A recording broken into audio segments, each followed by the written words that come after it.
Hi అండి, welcome back to my channel Brindavanam. ఈరోజు మీ ముందుకు మరి సరికొత్త రెసిపీతో మీ ముందుకు వచ్చానండి. ఏమనుకుంటున్నారా? అదే బంగాళదుంప వేపుడు. బంగాళదుంప అంటే పిల్లలు మ్యాక్సిమం ఇష్టపడతారు. సో దీంతో నేను ఫ్రై చేస్తాను. ఇది వచ్చేసి 20 మినిట్స్ ఆర్ 15 మినిట్స్లో ఫ్రై అయిపోతుంది. చాలా ఈజీగా చేసుకోవచ్చు. మన ఇంటికి ఎవరైనా రిలేటివ్స్ వచ్చినప్పుడు కూడా వాళ్ళు మాట్లాడే లోపు 15 మినిట్స్లో కూడా స్పీడ్గా చేసుకోవచ్చు. మా ఇంట్లో ఎవరైనా రిలేటివ్స్ వస్తే నేను స్పీడ్గా చేసేది ఏముందంటే బంగాళదుంప వేపుడు. సో దానికి ప్రాసెస్ ఏంటన్నది ఇప్పుడు మనం వెళ్దాం రండి. ఈ బంగాళదుంప వేపుడికి మనము ఉల్లిపాయలు యూజ్ చేయమండి, ఓన్లీ వెల్లుల్లిపాయలు యూజ్ చేస్తాను నేను. చాలా బాగుంటుంది, పిల్లలు కూడా చాలా ఇష్టంగా తింటారనమాట. యాక్చువల్లీ చిన్నికి లాస్ట్ వీడియోలో చెప్పాను ముక్కలేని ముద్ద తినదని. బట్ వాడి ఫేవరెట్ కర్రీ వచ్చేసి చికెన్ కాదండి, బంగాళదుంప. వాడు చాలా ఇష్టంగా తింటాడు. కాబట్టి నేను ఈరోజు మీకు ఈ రెసిపీ చూపిస్తాను. ప్రాసెస్లోకి వెళ్దాము. మనకు కావాల్సిన ఇంగ్రీడియంట్స్ ఏంటన్నది చూపిస్తానండి. అయితే ఈ బంగాళదుంపలు వచ్చేసి మనం ఇలా పీల్ చేసుకోవాలి. ఈ తొక్కు అనేది మంచిగా పీల్ చేసుకొని ఈ విధంగా పెట్టుకోవాలన్నమాట. నెక్స్ట్ మనకు కావాల్సినవి ఒక వెల్లుల్లిపాయ, ఇన్ని సరిపోతాయి వెల్లుల్లిపాయలు. నెక్స్ట్ పచ్చిమిర్చి అలానే ఎండుమిర్చి. పచ్చిమిర్చి వేస్తాను, ఎండుమిర్చి వేస్తాను, దేని ఫ్లేవర్ దానికే వస్తుంది. అలానే మెయిన్ ఇంగ్రీడియంట్ వచ్చి తాలింపులండి. తాలింపులు పెడితే చాలా బాగుంటుంది రెసిపీ, అది క్రిస్పీగా బాగుంటుంది ఫ్రైలో. అలానే నెక్స్ట్ వచ్చేసి కొత్తిమీర. నేను చాలా రెసిపీస్లో మీకు చెప్పాను నాకు కొత్తిమీర అంటే చాలా ఇష్టమని. లాస్ట్లో కొత్తిమీర వేస్తాను. సో మనం ఇప్పుడు బంగాళదుంపలు కూడా మ్యాక్సిమం అన్ని పీసెస్ కూడా ఈవెన్గా కట్ చేసుకోవాలి. ఎందుకంటే ఒకటి చిన్నగా ఒకటి పెద్దగా కట్ చేసుకున్నా ఒకటి ఓవర్గా కుక్ అయ్యింది, ఇంకోటి కుక్ అవ్వదు అనమాట. ముందు కుక్ అయింది ఏమైంది అంటే చిన్న పీసెస్ వచ్చి బాగా మెత్తగా అయిపోయింది. సో దానికి సపరేట్గా అనిపించదు అనమాట. అందుకనే మనము మ్యాక్సిమం ముక్కలన్నీ ఈవెన్గా కట్ చేసుకోవాలి. ఈ సైజులో కట్ చేసుకోవాలన్నమాట. ఈ సైజులో కట్ చేసుకుంటే మనకి ఫ్రై అనేది చాలా మంచిగా వస్తుంది. పిల్లలు చాలా మంచిగా తింటారండి బంగాళదుంప. ఎవరైనా చిన్నప్పుడు మీకు ఇష్టమైన కర్రీ ఏదంటే పిల్లలు బంగాళదుంప చెప్తారండి. నేను కూడా చిన్నప్పుడు నాకు ఇష్టమైన కర్రీ ఏది ఉందంటే అది బంగాళదుంపే. కొంచెం ఎదిగినప్పుడు ఏంటంటే బాడీ పెయిన్స్ వస్తాయి బంగాళదుంప తింటే అని అంటారు. సో మనం ఈ విధంగా కట్ చేసుకోవాలన్నమాట. ఈ సైజెస్లో ఒకసారి చూడండి, ఈ సైజులో కట్ చేసుకోవాలి చక్కగా మొత్తం మంచిగా. ఈ సైజులో కట్ చేసుకుంటే ఫ్రై అనేది చాలా బాగా వస్తుంది. పచ్చిమిర్చి మనం ఇలా సన్నగా బారుకు కట్ చేసుకోవాలండి. ఈ విధంగా మిర్చి వచ్చేసి నేను తేజ మిర్చి తీసుకున్నాను. కొంతమంది లావుటీ ఉంటాయి కదా, కారం ఇష్టపడిన వాళ్ళు అవి పెట్టుకోండి. అంటే మనం ఎండుమిర్చి కూడా వేస్తున్నాం కాబట్టి 4 మిర్చి పెడుతున్నాను. నెక్స్ట్ వచ్చేసి ఎండుమిర్చి, అంటే పచ్చిమిర్చి ఎండుమిర్చి 2 వేయాలి, దేని ఫ్లేవర్ దానికే ఉంటుందండి. సో నేను ఒక 4, ఇవి కూడా ఒక 5 తీసుకున్నాను ఎండుమిర్చి. పచ్చిమిర్చి అయితే ఈ విధంగా సన్నగా బారుకు కట్ చేసుకున్నాను, మీరు కూడా ఇలానే కట్ చేసుకోండి. నెక్స్ట్ వచ్చేసి ఎండుమిర్చి నేను 4 తీసుకున్నాను, 5 అనుకున్నాను. ఉల్లిపాయ అండి, ఇది కచ్చావచ్చా కొట్టేసుకున్నాము. నెక్స్ట్ ప్రాసెస్లోకి వెళ్దాం రండి. ఓకే, మనం స్టవ్ వెలిగించుకుందాము. ఎప్పుడైనా ఇది కొంచెం హీట్ అయినప్పుడు ఆయిల్ పోయండి. ఎందుకంటే నేను ఇంతకుముందు వీడియోస్లో చెప్పాను, హీట్ అయితే ఏంటంటే ముక్కలైనా ఏదైనా సరే అడుగు అంటుకొని ఉంటుంది, చాలా ఫ్రై మంచిగా వస్తుంది అనమాట, కింద అడుగు అనేది పట్టదు అనమాట. అందుకని నేను ఏంటంటే ఇది కొంచెం హీట్ అయినప్పుడు ఆయిల్ పోస్తాను. చాలా వరకు ఇష్టంగా తింటారండి. ఒకసారి ట్రై చేయండి, డెఫినెట్లీ ట్రై చేయండి, పిల్లలు ఇష్టంగా తింటారు. దీంతో కాంబినేషన్ ఫ్రై కాంబినేషన్ రసం చాలా బాగుంటుంది. సో ఇది హీట్ అయింది కొంచెం, మనం ఇప్పుడు ఆయిల్ ఇందులో పోతాం. ఇది హీట్ అయింది. ఇప్పుడు మనం ఆయిల్ ఒక 3 టేబుల్ స్పూన్స్ ఆయిల్ వేసుకుంటున్నాం.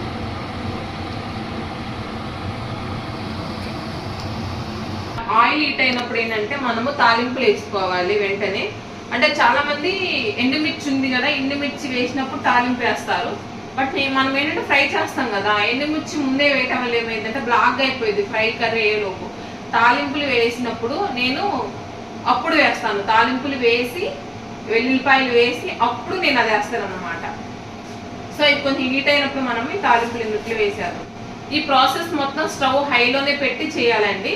మనము సిమ్లో పెట్టినా సరే, మీడియంలో పెట్టినా సరే ఏంటంటే ఆ పీసెస్ అనేవి కుక్ అయిపోయి మెత్తగా అయిపోతాయి అన్నమాట. కానీ హైలో పెట్టి చేయడం వల్ల ఏమైందంటే మీరు ఫ్రెంచ్ ఫ్రైస్ తినే ఉంటారు, పైన వచ్చేసి క్రిస్పీగా లోపల వచ్చేసి సాఫ్ట్గా ఉంటుంది కదా, ఈ ఫ్రై కూడా అలానే అవుతుంది అనమాట. అది మనం సిమ్లో పెట్టామనుకోండి బయట కూడా మెత్తగా లోపల కూడా మెత్తగా ఉంటుంది సాఫ్ట్గా. సో అందుకని హై ఫ్లేమ్లో పెట్టుకోవాలి. ఇప్పుడు ఆయిల్ హీట్ అయింది, మనము ఈ తాలింపులు వేసుకున్నాము. నేను తాలింపులు బాగానే వేస్తున్నాను, ఇన్ని తాలింపులు వేసేస్తున్నాను. నెక్స్ట్ వచ్చేసి ఇందులో పచ్చిమిర్చి వేసేస్తున్నాను. తాలింపులు వేసాం కదా, తాలింపులు తరపు వేయట్లేదు, పచ్చిమిర్చి వేసినప్పుడు నేను అప్పుడు ఎండుమిర్చి వేస్తాను. పచ్చిమిర్చి నెక్స్ట్ వచ్చేసి ఎండుమిర్చి వేస్తున్నాను. పచ్చిమిర్చి వేసి ఒక 2 మినిట్స్ తర్వాత నెక్స్ట్ ఎండుమిర్చి వేస్తున్నాను. ఫ్రైకి వచ్చేసి ఇలాంటి గరిటెలే యూజ్ చేయండి, ఎందుకంటే మనం తిప్పుకోవటానికి బాగుంటుంది అనమాట. అంటే బంగాళదుంపలు వేసినప్పుడు ఇష్టం వచ్చినట్టు మనం కలపకూడదు, అంటే చేపకూర లాగా అనమాట. అది చాలా సెన్సిటివ్గా ఉంటుంది బంగాళదుంప, కొంచెం కుక్ అయినప్పుడు బాగా మెత్తగా అయిపోయింది. మనం బాగా గరిట పెట్టేసాం అనుకోండి అది బాగా మెత్తగా అయిపోయి మొత్తం పేస్ట్ లాగా అయిపోయింది కర్రీ, కాబట్టి అలా చేయకూడదు. ఇప్పుడు వచ్చేసి నేను ఇందులో వెల్లిపాయలు వేస్తున్నాను. ఒకసారి వేసాం కదా, ఇవి కొంచెం బ్రౌన్ కలర్లో వచ్చినప్పుడు అప్పుడు మనం బంగాళదుంపలు అనేవి పెట్టేద్దాం. అయితే బంగాళదుంపలు పెట్టినప్పటి నుంచి హై ఫ్లేమ్లో పెట్టుకోండి. ఈ తాలింపులు ఇవన్నీ కొంచెం మీడియం ఫ్లేమ్లో పెట్టుకోండి, ఎందుకంటే తాలింపులు తొందరగా మాడిపోతాయి అన్నమాట. సో బంగాళదుంపలు పెట్టినప్పుడు హై ఫ్లేమ్లో పెట్టండి, చాలా బాగుంటుందండి. ఒకసారి ట్రై చేయండి మీరు, ఆనియన్స్ లేకుండా ఓన్లీ వెల్లుల్లిపాయతో. అయినా బంగాళదుంప ఎలా చేసినా బాగుంటుందండి. పచ్చిమిర్చి వేసి చేస్తారు, కొంతమంది బాయిల్ చేసి ఫ్రై చేస్తారు, అన్ని విధాలుగా చేస్తారులే, కానీ నేను ఎక్కువ ఈ స్టైల్లో చేస్తాను అనమాట. లాస్ట్ కొత్తిమీర ఎక్కువ పెడతాను, చాలా టేస్టీగా బాగా తింటారు. అంటే చికెన్ కూడా తినాలనిపించదు, అంత బాగుంటుంది నాన్ వెజ్ కన్నా. ఇప్పుడు నేను ఏం చేస్తున్నా అంటే తాలింపులు ఈ విధంగా బ్రౌన్గా అయినాయి, తాలింపుల్లోనే నేను ఇప్పుడు పసుపు వేసేసుకుంటాను. పసుపు ఇప్పుడే వేస్తే ఏంటంటే కొంచెం పచ్చి వాసన అనేది పోయిద్ది అనమాట. ఇదిగో పసుపు ఇప్పుడే వేసేస్తున్నాను, ఇంత పసుపు. సరే, పసుపు వేసిన వెంటనే ఏంటంటే మనం ఇప్పుడు బంగాళదుంపలు వేసేసుకుందాం. ఇదిగోండి బంగాళదుంపలు వేసేసుకుంటున్నాను. హై ఫ్లేమ్లో పెడుతున్నాను, చూడండి హై ఫ్లేమ్లో పెట్టాను. హై ఫ్లేమ్లో పెట్టేశాను, బంగాళదుంపలు పెట్టేస్తున్నాను ఇందులో. నెక్స్ట్ ఈ ప్రాసెస్ మొత్తం హై ఫ్లేమ్లోనే జరగాలండి. ఎంత హై ఫ్లేమ్లో జరిగితే అంత మంచిది. ఒక్కసారి అంటే నేను ఇప్పుడు పసుపు కూడా సాల్ట్ కూడా వేసేస్తాను.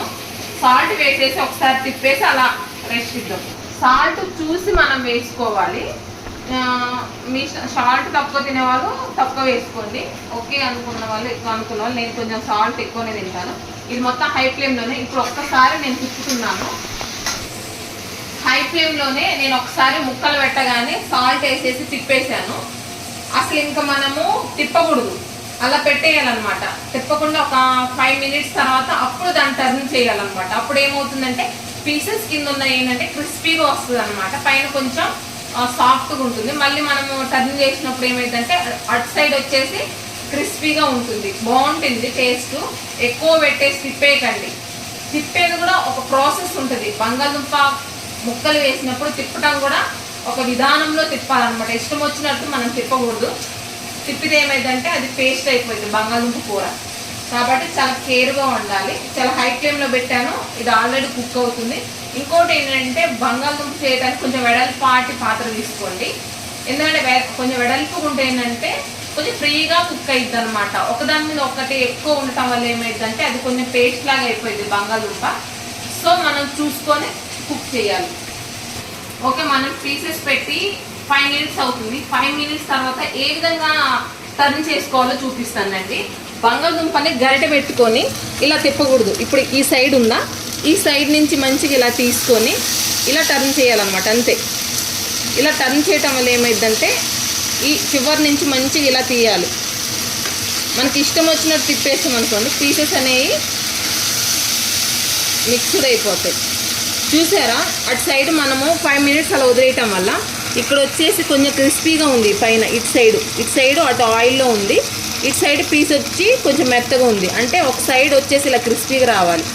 సో మనం పీసెస్ పెట్టేసి అలా వదిలేయాలన్నమాట. సరే, ఆల్రెడీ మనం ఒక సైడ్ టర్న్ చేసుకున్నాం కదా, ఇంకో సైడ్ టర్న్ చేసి కూడా 5 మినిట్స్ అవుతుంది. 5 మినిట్స్ తర్వాత కింద నుంచి దోశ ఎలా తీస్తామో అలా తిప్పాలన్నమాట, మధ్యలో నుంచి తిప్పకూడదు. రండి చూపిస్తాను ఏ విధంగా ఫ్రై అయ్యిందో.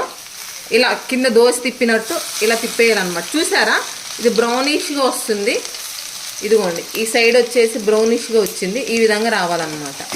ఇలా కింద నుంచి ఇలా తీయాలి. చూసారా, పీసెస్ ఇలా ఊపండి, అవి దేనికి దానికే సపరేట్ అయిపోతాయి అన్నమాట ఇలా తిప్పటం వల్ల. మీరే విధంగా చేసుకుంటారు బంగాళదుంప కూర?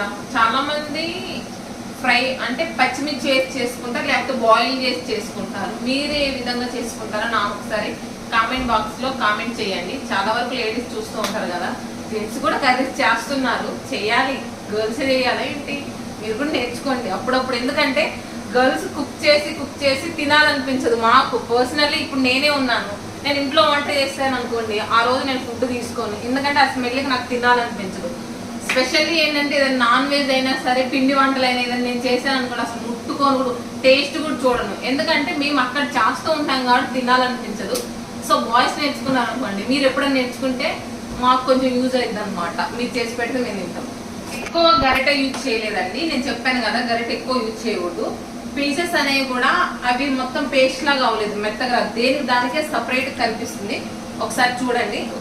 ఈ టైంలో ఏంటంటే కొంచెం కారం వేసుకుందాం, ఎక్కువ కాదు, కొంచెం కారం వేయటం వల్ల ఏంటంటే ఆ పౌడర్కి ఇంకొంచెం ఏదన్నా 2 పీసెస్ ఏమైనా ఇలా యాడ్ అయి ఉంటే దేనికి దానికి సపరేట్ అయ్యింది. కారం వేసుకున్నప్పుడు సిమ్లో పెట్టేద్దాం, అప్పుడు బాగుంటుంది. ఇంకోటి ఏంటంటే మనం హై ఫ్లేమ్లో కుక్ చేయడం వల్ల ఏమవుతుందంటే తాలింపులు ఉంటాయి కదా, అవి చాలా క్రిస్పీగా ఉంటాయి అన్నమాట. సో బంగాళదుంపలో ఈ తాలింపులు చాలా ఇష్టంగా తింటారు, బాగుంటుంది టేస్ట్. రండి ఇప్పుడు చూడండి ఏ విధంగా అంటే లైట్ బ్రౌన్ కలర్లో వచ్చేసింది పీసెస్ అనేవి మొత్తము. ఇప్పుడు ఈ టైంలో మనం ఇప్పుడు కొంచెం లైట్ కారం వేసేసి సిమ్లో పెట్టేద్దాం. నేను లైట్ కొంచెం కారం వేస్తున్నాను, సరిపోయిద్ది అది. ఇప్పుడు ఇట్లా మిక్స్ చేయడమే. భయమవుతుందా? పచ్చిమిర్చి వేసాను, ఎండుమిర్చి వేసాను, కారం కూడా వేస్తున్నానని. నాకు స్పైసీ అంటే ఇష్టం అండి. మీకు స్పైసీగా వద్దనుకుంటే స్కిప్ చేయండి, తక్కువ పెట్టుకోండి. కానీ ఈ 3 ఇంగ్రీడియంట్స్ అయితే పెట్టండి, పచ్చిమిర్చి, ఎండుమిర్చి, కారం, కొంచెం పెట్టండి. దేని ఫ్లేవర్ దానికి వస్తుంది అనమాట కర్రీలో. చాలా బాగుంటుంది, చాలా టేస్టీగా ఉంటుంది. సో ఇక్కడ వచ్చేసి పీసెస్ వచ్చేసి దేని దానికి సపరేట్ అయిపోయినాయి.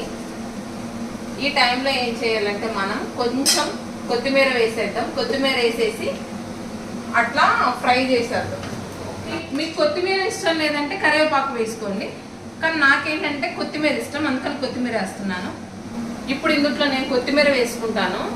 ఒకసారి చూడండి పీసెస్ ఏ విధంగా వచ్చినాయో, ఈ విధంగా వచ్చినప్పుడు మనం కొత్తిమీర వేసుకోవాలి. దేనికి దానికే సపరేట్ ఉన్నాయి చూడండి.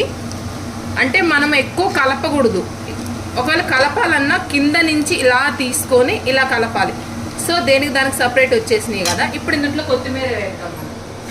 సో నేను కొత్తిమీర మొత్తం వేసేస్తున్నాను, చాలా బాగుంటుంది, మీరు కూడా ట్రై చేయండి. ఓకే, నేను కొత్తిమీర మొత్తం వేసేసి ఒకసారి కలిపేస్తున్నాను. నేను హై ఫ్లేమ్లోనే పెడుతున్నాను, ఎందుకంటే కొత్తిమీరలో కొంచెం వాటర్ ఉంటుంది కదా, ఆ వాటర్ ఎవాపరేట్ అవ్వడానికి కోసం నేను కొంచెం హై ఫ్లేమ్లోనే పెడుతున్నాను. కొత్తిమీర వేసాను కదా, నేను కొంచెం గరం మసాలా వేస్తున్నాను. మసాలా వేయటం వల్ల కొంచెం చికెన్ ఫ్లేవర్ వస్తుంది అనమాట. సో నేను ఇంత మసాలా వేసేస్తున్నాను. ఇందులో మనము మసాలా వేసాం, ఇప్పుడు కొత్తిమీర కూడా వేసాం కదా. సో పీసెస్ అనేవి చూడండి దేనికి దానికి సపరేట్గా ఇలా వచ్చేస్తున్నాయి అన్నమాట. ఈ విధంగా సపరేట్గా వచ్చేస్తున్నాయి. దీన్ని కొంచెం సిమ్లో పెట్టేద్దాం. మనము సిమ్లో పెట్టేసి ఒక 5 minutes అలా వదిలేద్దాము. ఇక అంతే, బంగాళదుంప కర్రీ ఈజ్ రెడీ. సో దీన్ని ఇలా సిమ్లో పెట్టేద్దాము. సిమ్లో పెట్టేసి దీనికి మూత ఇలా పెట్టేద్దాం. ఫస్ట్ సిమ్లో పెట్టేసాను కదా, మూత పెట్టేసాను, మసాలా పెట్టేసాను నేను. అయితే ఇంకోటి ఏంటంటే హెల్త్ మీద కొంచెం కాన్సన్ట్రేషన్ చేసేవాళ్ళు ఈ ఫ్రైలు ఎందుకండి అండి. ఏదో నేను చేస్తున్నాలే కానీ మనకి టేస్ట్ ఉండాలంటే హెల్త్ ఉండదు, హెల్త్ ఉండాలంటే టేస్ట్ ఉండదు. సో హెల్త్ ఇంపార్టెంట్, అంటే హెల్త్ మీద కాన్సన్ట్రేషన్ చేసేవాళ్ళు ఈ ఫ్రైలు తినకండి, మంచిగా చాలు చేసుకుని తినండి, అవే హెల్త్కి మంచిది. ఇంకోటి ఏంటంటే వెయిట్ లాస్ అవ్వాలనుకున్న వాళ్ళు అసలు తినకండి, ఎందుకంటే హై కార్బోహైడ్రేట్స్ ఉంటాయి ఎందుట్లో అంటే బంగాళదుంపలో. సో అందుకనే డైట్ చేయాలనుకునే వాళ్ళు, హెల్త్ మీద కొంచెం ఫోకస్ పెట్టుకున్న వాళ్ళు ఈ ఫ్రైలు తినకండి. అసలు పిల్లలు తినరు అనుకుంటే మాక్సిమం కొంతమంది పిల్లలు తినకుండా ఉంటారు కదా, అలాంటి వాళ్ళైతే చేసుకొని తినండి. టేస్ట్ అయితే చాలా బాగుంటుంది. టేస్ట్లో మాత్రం డౌట్ ఏం పడవసరం లేదు. ఏమో మరి ఫ్రైలు అంటే హెల్త్కి అంత మంచిది కాదు కదా, ఆ విధంగా నేను చెప్తున్నాను. మీకు బాగుంటే చేసుకొని తినండి. ఒక 5 మినిట్స్ మనము సిమ్లో పెట్టాం కదా, దీన్ని ఆఫ్ చేసేద్దాము. అయిపోయింది బంగాళదుంప ఫ్రై. ఒకసారి చూడండి ఎంత బాగా వచ్చిందో. ఇదే బంగాళదుంప ఫ్రై. అండ్ సో మనం బంగాళదుంప ఫ్రై అనేది అయిపోయింది. మనం టేస్ట్ చేసి చూద్దాము ఎలా ఉందో. యాక్చువల్లీ ఈరోజు చింతల్లి స్కూల్కి వెళ్ళిపోయింది, ఇంట్లో ఎవ్వరు లేరు కాబట్టి మనమే టేస్ట్. బంగాళదుంప పెట్టుకున్నాను. అయితే ఇప్పుడు బంగాళదుంప నేను పెట్టుకున్నాను. ఈ విధంగా వస్తుంది అనమాట, పొడి పొడిగా ఉంది. దీంట్లో రసం కాంబినేషన్ బాగుంటుంది. త్వరలో రసం కూడా చేసుకుంటే వెల్లిపాయ రసం అయితే టేస్ట్ ఇంకా బాగుంటుంది. ఈ విధంగా అయితే ఇంకా బాగుంటుంది, ఇలాగైనా బాగుంటుంది. ఒకసారి తిని చూద్దాం. చాలా బాగుందండి. ఓకే అయిపోయిందండి, తినేసాం. చాలా బాగుంది. దీని కాంబినేషన్ రసం ఉంటే ఇంకా బాగుంటుంది. మీరు కూడా ట్రై చేయండి ఇంట్లో. అంటే పచ్చిమిర్చి, కారము, ఎండుమిర్చి వేసాం కదా, ఆ ఫ్లేవర్ బాగుందన్నమాట. పచ్చిమిర్చి ఏంటంటే మనకి గొంతులో తెలుస్తుంది, కారం వచ్చేసి నాలుకలో తెలుస్తుంది. మీరు ఎప్పుడన్నా తినేటప్పుడు అబ్జర్వ్ చేశారు లేదు, కారం వచ్చేసి మ్యాక్సిమం గొంతులో, కడుపులో తెలిసిద్ది అనమాట. పచ్చిమిర్చి గొంతులో కారం అనిపిస్తుంది. సో దేని ఫ్లేవర్ దానికి ఉంటుందండి. అదే ఈరోజు బంగాళదుంప వేపుడు. మీకు కానీ ఈ వీడియో నచ్చినట్టయితే తప్పకుండా సబ్స్క్రైబ్ చేయండి, లైక్ చేయండి, షేర్ చేయండి. మీకు నెక్స్ట్ ఏ కర్రీస్ కావాలో నాకు కామెంట్ చేయండి. అలానే బెల్ ఐకాన్ ఆన్ చేసి పెట్టుకోండి. నేను ఏదైనా వీడియో పోస్ట్ చేయగానే నా వీడియో మీ వరకు వస్తుంది. అంతేనండి ఈ వీడియో. Bye, thank you.